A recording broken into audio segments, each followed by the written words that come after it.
ಮೈಸೂರಿನಲ್ಲಿ ಕಾಂಗ್ರೆಸ್ ಅಭ್ಯರ್ಥಿ ಎಂ ಲಕ್ಷ್ಮಣ್ ಅಬ್ಬರದ ಪ್ರಚಾರವನ್ನ ಕೈಗೊಂಡಿದ್ದಾರೆ. ಕಾಂಗ್ರೆಸ್ ಅಭ್ಯರ್ಥಿ ಎಂ ಲಕ್ಷ್ಮಣ್ ಪರ ನಾಯಕರು ಮತಬೇಟೆಗಿಳಿದಿದ್ದಾರೆ. ಎಂ ಲಕ್ಷ್ಮಣ್ ಮಿಂಚಿನ ಸಂಚಾರ, ಭರ್ಜರಿ ಮತಬೇಟೆ ನಡೆಸ್ತಾ ಇದ್ದಾರೆ. ಕಾಂಗ್ರೆಸ್ ಅಭ್ಯರ್ಥಿ, ಕಾಂಗ್ರೆಸ್ನ ನಾಯಕರು ಕೂಡ ಅವರಿಗೆ ಸಾಥನ್ನ ಕೊಡ್ತಾ ಇದ್ದಾರೆ. ನಿರಂತರವಾಗಿ ಓಡಾಡ್ತಾ ಇದ್ದಾರೆ. ಲಕ್ಷ್ಮಣ್ ಗೆಲ್ಲಿಸೋಕೆ ಕ್ಷೇತ್ರದಂತ ಸಂಚಾರವನ್ನ ಮಾಡ್ತಾ ಇದ್ದಾರೆ. ಕಾಂಗ್ರೆಸ್ ಅಭ್ಯರ್ಥಿಗೆ ಕೆಆರ್ ಕ್ಷೇತ್ರದಲ್ಲಿ ಅದ್ಧೂರಿಯಾದಂಥ ರೆಸ್ಪಾನ್ಸ್ ಸಿಕ್ಕಿದೆ. ಭರ್ಜರಿ ಸ್ಪಂದನೆ. ಕಾಂಗ್ರೆಸ್ ಸರ್ಕಾರದ ಸಾಧನೆ ಹೇಳಿ ಮತ ಪ್ರಚಾರವನ್ನ ಮಾಡಿದ್ದಾರೆ. ಮನೆ ಮನೆಗೆ ತೆರಳಿ ಲಕ್ಷ್ಮಣ್ ಪರವಾಗಿ ಮತ ಕೇಳ್ತಾ ಇದ್ದಾರೆ. ಮಾಜಿ ಮೇಯರ್, ಮೂಡಾ ಮಾಜಿ ಅಧ್ಯಕ್ಷ, ಮಾಜಿ ನಗರ ಪಾಲಿಕೆ ಸದಸ್ಯರು ಪ್ರಚಾರದಲ್ಲಿ ತೊಡಗಿದ್ರು. ಕಾಂಗ್ರೆಸ್ ಸರ್ಕಾರದ ಸಾಧನೆ ಹೇಳಿ ಮತ ಕೇಳ್ತಾ ಇದ್ದಾರೆ. ಮನೆ ಮನೆಗೆ ತೆರಳ್ತಾ ಇದ್ದಾರೆ. ಕ್ಷೇತ್ರ ಸಾಕಷ್ಟು ರಂಗೇರಿರ್ತಕ್ಕಂಥದ್ದು. ಈಗಾಗಲೇ ಕಾಂಗ್ರೆಸ್ ಅಭ್ಯರ್ಥಿಯ ಪರವಾಗಿ ಕಾಂಗ್ರೆಸ್ನ ನಾಯಕರುಗಳು ಅಬ್ಬರದ ಪ್ರಚಾರದಲ್ಲಿ ತೊಡಗಿರ್ತಕ್ಕಂಥದ್ದು. ಅದರಲ್ಲೂ ಪ್ರಮುಖವಾಗಿ ಕೆಆರ್ ಕ್ಷೇತ್ರದಲ್ಲಿ ಮೂಡಾದ ಮಾಜಿ ಅಧ್ಯಕ್ಷರಾದಂತಹ ರಾಜೀವ್ ಅವರು, ಜೊತೆಗೆ ಮಾಜಿ ಮೇಯರ್ ಆದಂತಹ ಪುರುಷೋತ್ತಮ್ ಅವರು ಇರ್ಬೋದು, ಹೀಗೆ ಇಲ್ಲಿ ಇರ್ತಕ್ಕಂಥ ಕಾಂಗ್ರೆಸ್ನ ನಾಯಕರೆಲ್ಲರೂ ಕೂಡ ಲಕ್ಷ್ಮಣ್ ಅವರನ್ನ ಗೆಲ್ಲಿಸಲೇಬೇಕು ಅಂತ ಹೇಳಿ ಪಣವನ್ನು ತೊಡುವ ಮುಖಾಂತರ ಹಗಲು ರಾತ್ರಿ ಎನ್ನದೆ ಮತ ಪ್ರಚಾರದಲ್ಲಿ ತೊಡಗಿರ್ತಕ್ಕಂಥದ್ದು. ಮತದಾರರಿಗೆ ಕಾಂಗ್ರೆಸ್ನ ಕೊಡುಗೆ ಏನಿದೆ ಅದರ ಬಗ್ಗೆ ಸಂಪೂರ್ಣವಾಗಿ ತಿಳಿಸುವ ಮುಖಾಂತರ ಮತದಾರರನ್ನ ಸೆಳೆಯುವಂತಹ ಒಂದು ಪ್ರಯತ್ನದಲ್ಲಿದ್ದಾರೆ. ಈಗ ಪ್ರಚಾರದಲ್ಲಿರುವಂತಹ ರಾಜೀವ್ ಅವರು ನನ್ನೊಟ್ಟಿಗಿದ್ದಾರೆ. ಸರ್, ಹೆಂಗಿದೆ ಸರ್ ರೆಸ್ಪಾನ್ಸ್?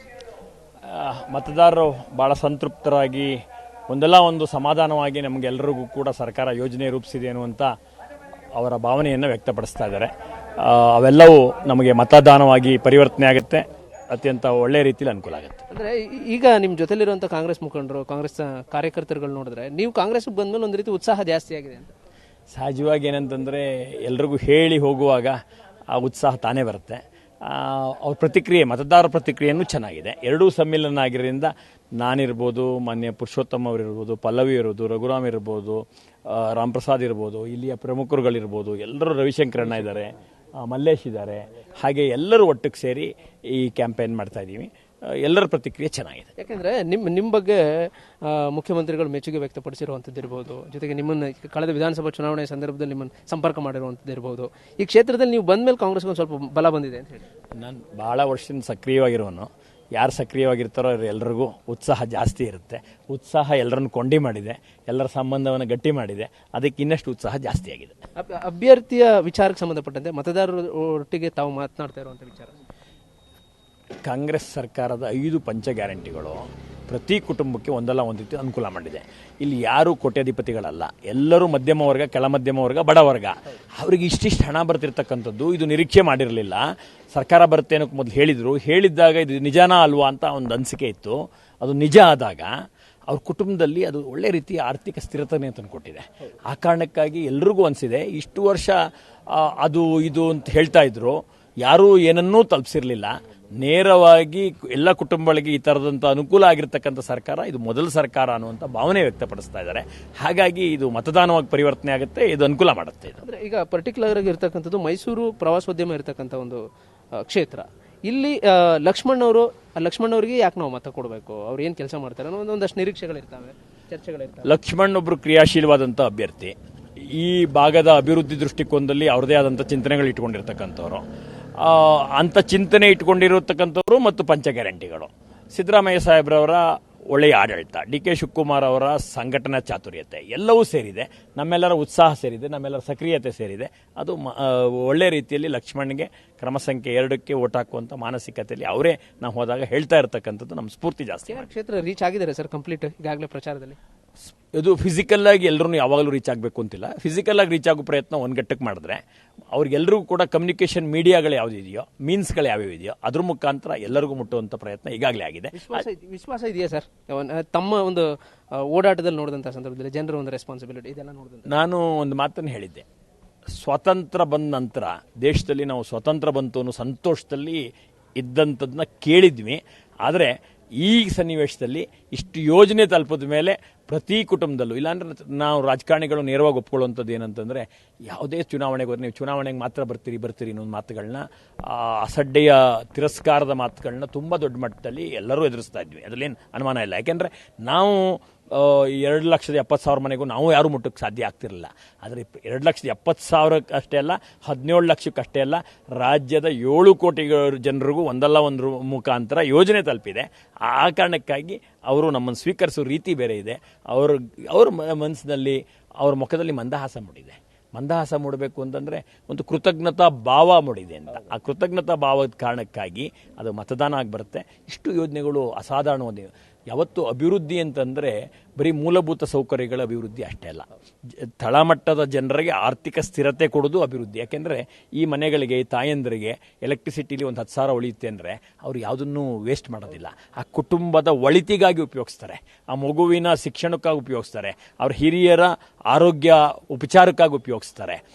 ಅದೇ ರೀತಿ 2,000 ಬರುವಂಥದ್ದು ತಮ್ಮ ಪೌಷ್ಟಿಕಾಂಶ ಆಹಾರ ಪಡ್ಕೊಳ್ಳೋದಕ್ಕೆ 10 kg ಅಕ್ಕಿ ಉಪಯೋಗ ಆಗಿತ್ತು ಒಂದು ಕಡೆ. ಇನ್ನೊಂದು ಕಡೆ ಹಣ್ಣು, ಹಂಪಲ, ತರಕಾರಿಗಳು, ದ್ವಿದಳ ಧಾನ್ಯಗಳು ಈ ರೀತಿ ಖರೀದಿ ಮಾಡೋ ಶಕ್ತಿ ಜಾಸ್ತಿ ಆಗಿದೆ. ಹಿಂದೆ ನೀವು ಗಮನಿಸಿದ್ರೆ ಕಾರ್ಪೊರೇಟ್ ಕಲ್ಚರ್ ತುಂಬ ಜಾಸ್ತಿ ಆಗಿತ್ತು. ಉಳ್ಳವರ ಹತ್ರ ಮಾತ್ರ ಹಣ ಇತ್ತು. ಅವರೆಲ್ಲರೂ ಎಲ್ಲಿಗೆ ಹೋಗ್ತಿದ್ರು? ಮಾಲ್ಗೆ ಹೋಗ್ತಾ ಇದ್ರು. ಈಗ ಸುತ್ತಮುತ್ತ ಕಿರಾಣಿ ಅಂಗಡಿಯವ್ರು ಕೇಳಿ, ಸಣ್ಣ ಪುಟ್ಟ ವ್ಯಾಪಾರ ಮಾಡೋರು ಕೇಳಿ, ಆಹಾರೋದ್ಯಮದವ್ರು ಕೇಳಿ, ತರಕಾರಿ ಮಾರೋರು ಕೇಳಿ, ಹಣ್ಣು ಮಾರೋರು ಕೇಳಿ, ಅವ್ರಿಗೂ ಕೂಡ ಅವ್ರ ವ್ಯಾಪಾರದಲ್ಲಿ ವೃದ್ಧಿಯಾಗಿದೆ. ಯಾಕೆ ವೃದ್ಧಿಯಾಗಿದೆ ಅಂದರೆ ಬಡವನ ಕೈಗೆ ಕೊಳ್ಳುವ ಶಕ್ತಿ ಜಾಸ್ತಿ ಆಗಿದೆ. ಇದನ್ನು ಸರ್ವರ್ ಕೈಗೂ ಕೊಟ್ಟಂಥ ಸರ್ಕಾರ ಕರ್ನಾಟಕದ ಏಕಮಾತ್ರ ಕಾಂಗ್ರೆಸ್ ಸರ್ಕಾರ.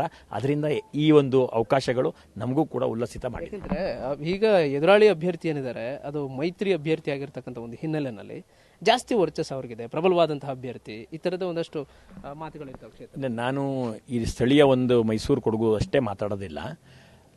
ದೇಶದಲ್ಲಿ ಕಂಪೇರ್ ಮಾಡಿದಾಗ ಕರ್ನಾಟಕದ ಒಂದಲ್ಲೇ ಈ ರೀತಿಯಾದಂಥ ಯಶಸ್ವಿ ಪ್ರಯೋಗ ಆಗಿದೆ. ಫಲಿತಾಂಶದ ನಂತರ ದೇಶ ಕರ್ನಾಟಕವನ್ನು ಅಧ್ಯಯನ ಮಾಡುತ್ತೆ. ಈ ರೀತಿ ಸಮಾಜ ನಿರ್ಮಾಣ ಮಾಡೋಕ್ಕೆ, ಆರ್ಥಿಕ ಸ್ಥಿರತೆಯನ್ನು ಕೊನೆಯ ಮನುಷ್ಯಂಗೆ ತಂದುಕೊಡೋಕ್ಕೆ ಎಲ್ಲರೂ ಒಂದಲ್ಲ ಒಂದು ರೀತಿ ಚಿಂತನೆ ಮಾಡ್ತಾರೆ. ನಾವು ಮೈಸೂರು ಬೆಂಗಳೂರು ರಸ್ತೆ ಆಗಿದೆ, ಅದು ಅಭಿವೃದ್ಧಿ ದೃಷ್ಟಿಲಿ ಬೇಕು. ಆದರೆ ನಾನು ವರ್ಷಕ್ಕೊಂದು 25 ಸತಿ ಹೋಗ್ಬೋದು, ಪುರುಷೋತ್ತಮ ಒಂದು 15 ಸತಿ ಹೋಗ್ಬೋದು, ರವಿ ಅಣ್ಣ ಒಂದು 15 ಸತಿ ಹೋಗ್ಬೋದು, ರಘುರಾಮ್ ಅವರು ಒಂದು 10 ಸತಿ ಹೋಗ್ಬೋದು. ಅದು ಈ ಕುಟುಂಬದವ್ರು ಎಲ್ಲರೂ ನಿತ್ಯ ನಿರಂತರವಾಗಿ ಹೋಗಬೇಕಾಗಿಲ್ಲ. ಈಗ ವರ್ಕ್ ಫ್ರಮ್ ಹೋಮ್ ಆದಮೇಲೆ ಅನ್ಕ IT ಅವರು ಹೋಗಬೇಕಾಗಿಲ್ಲ. ಯಾರು ಮೋಜು ಮಸ್ತಿಗೆ ಬರುವಂಥವ್ರ ತಂಡಗಳನ್ನ ಹೆಚ್ಚಿಬಿಟ್ರೆ ಅದು ಒಂದು ಭಾಗ ಬೇಕು. ಆದರೆ ಅದ್ರ ಜೊತೆಗೆ ಪ್ರತಿ ಕುಟುಂಬದ ಬದುಕಿನಲ್ಲೂ ಕೂಡ ಆರ್ಥಿಕ ಸ್ಥಿರತೆ ಬರಬೇಕು.